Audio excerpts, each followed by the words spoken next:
You know hundreds of English words. You understand videos, movies, podcasts, and conversations. People might even tell you that your English is good. Yet when it's your turn to speak, everything changes. Your mind goes blank, your heart starts racing, and simple sentences suddenly feel difficult. What if the biggest thing holding you back is not your English level at all? What if the real problem is something invisible that keeps thousands of learners silent every day? In this video, you'll discover why confidence disappears when you speak English and how to finally break that cycle. Many learners believe confidence comes after becoming fluent. That's why they keep studying more vocabulary, more grammar, and more rules. But confidence doesn't magically appear when your English reaches a certain level. In fact, many advanced learners struggle with confidence, while some intermediate learners speak comfortably. The difference isn't knowledge. It's how they think about speaking. Today, we'll uncover the real reason confidence stays low, how fear affects your speaking ability, and the practical steps that help you speak with greater freedom and certainty. Why knowing English isn't the same as trusting yourself. One of the biggest misconceptions in language learning is believing that knowledge automatically creates confidence. It sounds logical. If you know more English, you should feel more confident speaking it. Yet real life often proves the opposite. Think about how many learners spend years studying English. They memorize vocabulary lists, complete grammar exercises, and watch countless educational videos. Their understanding improves significantly. They can read articles, follow conversations, and recognize complex sentence structures. From the outside, it looks like they should be confident speakers. However, speaking is different from knowing. Knowledge exists in your mind. Confidence exists in your actions. You can possess a large amount of information and still hesitate every time you open your mouth. Imagine someone who has studied swimming for years. They know every technique, every rule, and every movement. They understand how professional swimmers perform. But if they have never entered the water, would they feel confident swimming across a pool? Probably not. Confidence comes from experience, not information alone. English works exactly the same way. Many learners keep collecting knowledge because it feels safe. Studying happens privately. Speaking happens publicly. Studying rarely creates embarrassment. Speaking creates the possibility of mistakes. As a result, learners often believe they need just a little more vocabulary, a little more grammar, or one more course before they start speaking confidently. Months pass. Then years pass. The confidence they are waiting for never arrives. The truth is that confidence is not a reward for perfect knowledge. Confidence is built through repeated action. Every conversation teaches your brain that speaking English is safe. Every small success strengthens belief in your ability. The moment you stop waiting to feel confident before speaking is the moment real confidence finally begins to grow. The hidden fear that steals your voice. If knowledge isn't the real problem, then what stops capable learners from speaking English confidently? The answer is surprisingly simple. Fear. Most people think they are afraid of speaking English. In reality, they are afraid of what might happen when they speak English. They fear making mistakes. They fear forgetting words. They fear sounding slow. Most importantly, they fear being judged by other people. This fear creates a powerful reaction inside the brain. The moment you enter a conversation, your attention shifts away from communication and towards self-protection. Instead of focusing on your message, you start monitoring every word, every sentence, and every possible mistake. Suddenly, thoughts begin to appear. What if I say this incorrectly? What if they laugh? What if they think my English is weak? These thoughts consume mental energy that should be used for speaking. As a result, your speech becomes slower, less natural, and more hesitant. The strange part is that this often happens to learners with strong English skills. They know the words. They understand the grammar. Yet fear blocks access to abilities they already possess. It's similar to a skilled athlete performing poorly because of pressure. The skill hasn't disappeared. The fear is simply interfering with performance. This is why many learners speak well when they are alone but struggle when another person is listening. Their English level remains the same. The environment changes. The fear increases. Fear also creates a vicious cycle. You worry about making mistakes, so you speak less. Because you speak less, you gain less experience. With less experience, your confidence remains low. Then the fear grows even stronger the next time you speak. The good news is that fear loses power when you understand it. That nervous feeling doesn't mean your English is bad.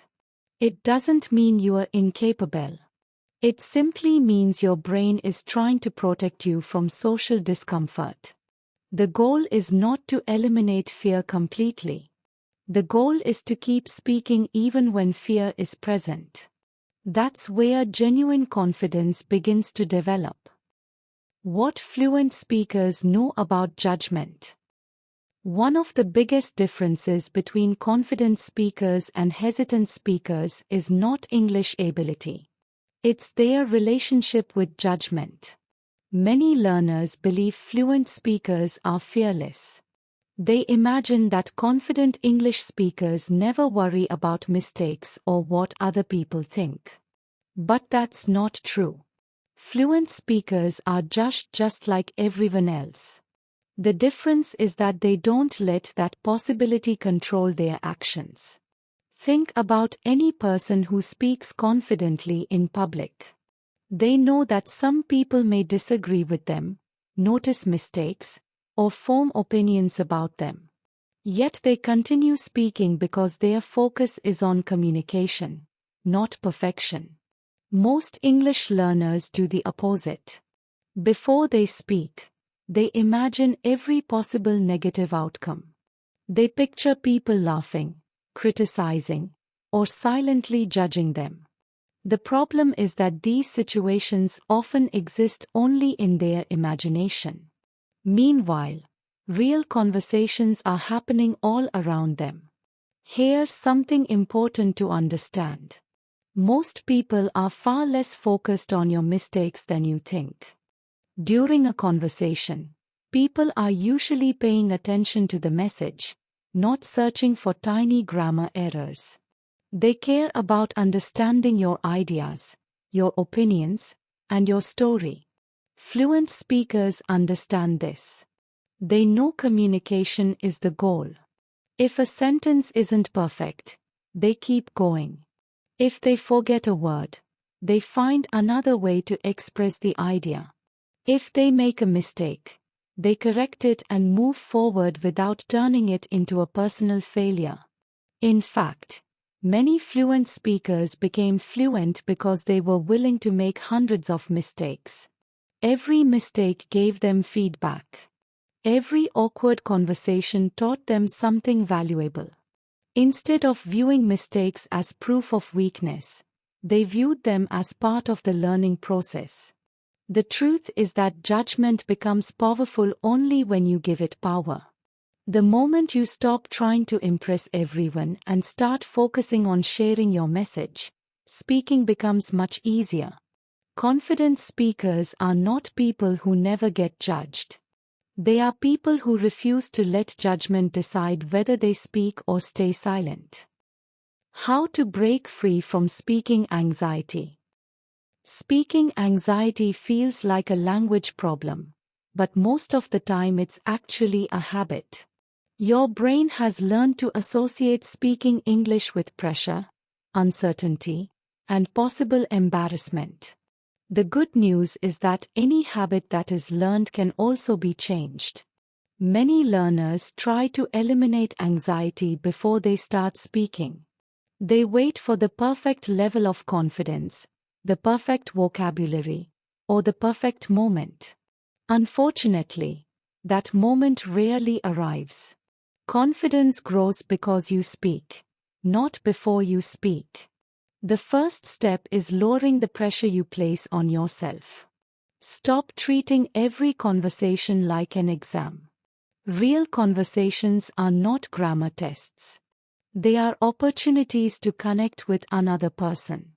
When your goal changes from, "I must speak perfectly," to, "I want to communicate my idea," anxiety immediately loses some of its strength. The second step is accepting mistakes before they happen. Most learners enter conversations hoping they won't make any errors. Confident learners enter conversations knowing mistakes might happen and understanding that it's completely normal. This small shift changes everything. Instead of fearing mistakes, you expect them and continue speaking anyway. Another powerful strategy is to focus on the conversation rather than yourself. Anxiety grows when all your attention is directed inward. You start analyzing every word and every sentence. Instead, focus on the other person. Listen carefully. Be curious. Respond naturally. The more attention you give to the conversation, the less attention remains for anxiety. It's also important to start small. You don't need to give a speech for confidence. A short conversation, a voice message, or even speaking to yourself in English for a few minutes each day can gradually retrain your brain. Small wins create momentum, and momentum creates confidence. Remember, anxiety is not a sign that you should stop. It's a sign that you are stepping outside your comfort zone. Every time you speak despite feeling nervous, you are teaching your brain a powerful lesson. Speaking English is safe, and you are capable of doing it. The confidence-building practice most learners ignore. If you want more confidence in English, there's one truth you must accept. Confidence is not something you think your way into. It's something you practice your way into. Many learners spend most of their time consuming English. They watch videos, read articles, learn vocabulary, and study grammar. These activities are valuable, but they don't automatically create confidence. Confidence grows when you actively use what you know. The most effective speaking practice is not the one that feels comfortable. It's the one that requires you to express your own thoughts. This is where real growth happens. Instead of repeating prepared sentences, start talking about your experiences, opinions, goals, and daily life. The moment you create your own sentences, your brain begins building true speaking ability. A simple daily practice can make a huge difference. Choose a topic and speak about it for 2 or 3 minutes without stopping. Don't worry about mistakes. Don't pause to search for perfect words. Keep expressing your ideas with the English you already know. This trains your brain to focus on communication rather than perfection. Another powerful habit is recording yourself. At first, it may feel uncomfortable. Most people are surprised when they hear their own voice. But over time, this practice helps you become familiar with how you sound. The more familiar you become, the less self-conscious you feel when speaking with others. It's also important to measure progress correctly. Many learners judge themselves based on mistakes. Confident speakers judge themselves based on action. They ask, "Did I speak today?" rather than, "Was every sentence perfect?" This mindset encourages consistency, and consistency creates improvement. When you look back at confident English speakers, you'll notice something interesting. Their confidence wasn't built in a single day. It was built through hundreds of conversations, countless mistakes, and repeated practice. They became confident because they kept speaking. Confidence isn't proof you are ready. It's built by speaking regularly, taking action, and continuing forward even when you don't feel completely ready.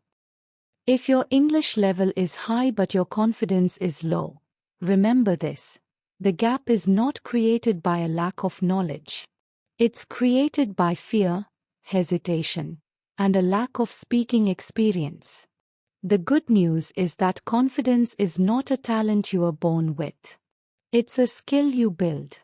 Every conversation, every mistake, and every attempt to express yourself is moving you forward. Stop waiting to feel confident first. Start speaking now, and let confidence grow through action. That's how real English confidence is built. If this changed the way you see your English, consider hitting subscribe and staying connected for more. If you found this helpful, a like really supports the content and helps it reach more people. You can share this with someone who understands English but still struggles to speak naturally. Try writing one simple sentence in English in the comments, without translating, just your thoughts. If you want to keep improving step by step, turn on the bell icon so you do not miss what comes next. Thank you for watching and putting in the effort to improve.